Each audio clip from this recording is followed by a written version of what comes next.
let's go to literature, because we didn't really mention literature much, except you did briefly mention Epic of Gilgamesh. Yeah. So that was written in cuneiform. It's one of the earliest works of literature. That's right. Can you tell me about this work? Yeah, well, we know it best from this Assyrian library set of tablets. There are 12 of them. It's a 12-tablet work, so it's quite long.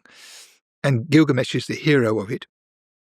But the literature, we know it from earlier texts, and we know that Gilgamesh lived. He was a real person. He was a king in Uruk, and he was one of those people who lived after their death in the world, like Alexander, for example. So there were stories about Gilgamesh when he was alive. There were stories about him afterwards.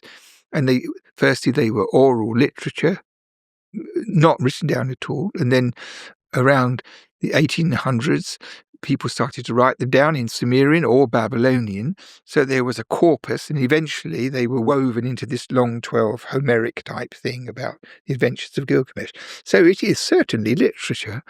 And it's to do with humanity and immortality and man in the hands of the gods, and incorporates lots of interesting, exciting stories. It's a very Hollywoody kind of thing. And you can see within it, even in the sophisticated Nineveh version, its roots are in oral literature, because when somebody speaks, it says Gilgamesh opened his mouth to speak and addressed his friend Enkidu, and then there's a speech, and then Enkidu opened his mouth and addressed his friend Gilgamesh. Well, when you're reading a story, you don't need that, and that must be because of when there was a enacting of an oral thing, a narrator would say, and it suddenly got frozen into the text. So it's a very strange thing, because if you're reading it, it's obvious that one person speaks and the other person speaks, and they always have this complicated thing stuck in the text. So it must be an echo of, presumably you have your protagonists enacting their timeless matter, and and the person who's writing it down says, and then Gilgamesh said, like in a script. I mean, what can you say about the telling of stories in written form during that time? Do you think that too stretched back in time? I do. I think the fireside narrative matter.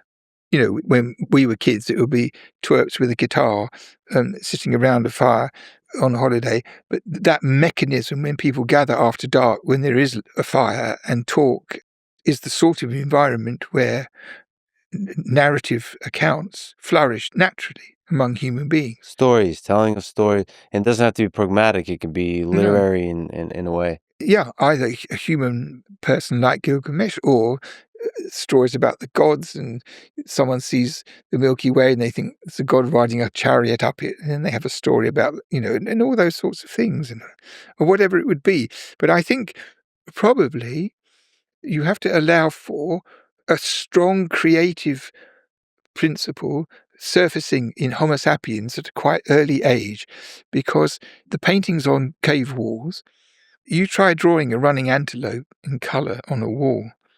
I mean, the quality of the workmanship, of the artistic ability, is unsurpassable. It's not just good.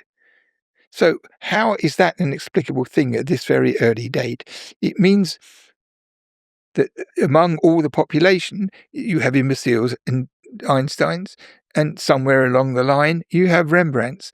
And I imagine that half the cave paintings in Europe were done by one person. I mean, you get the impression every family had a genius painter. It's impossible. Probably there was a person who went from place to place doing these paintings because they were could draw straight away accurately like that. But they are a distillation of creative artistic ability plus skill. So this is right at the pretty early stage, is it not, the cave painting material? So if you consider the human stock, which encapsulates such ideas ever after, then you have to reckon with that. Very creative people. So the function of stories to tell the young and about what happened, and about famous battles, or when the flood came, or how people learned to make fire, or how we invented the wheel, all those sorts of things everybody puts down as, but that's presumably what absolutely happened.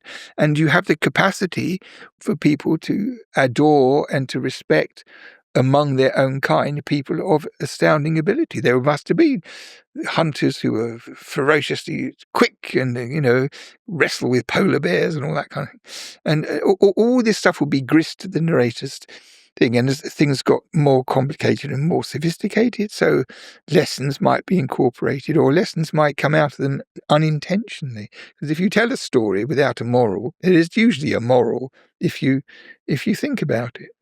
And many of those stories are sadly lost to time or not yet found.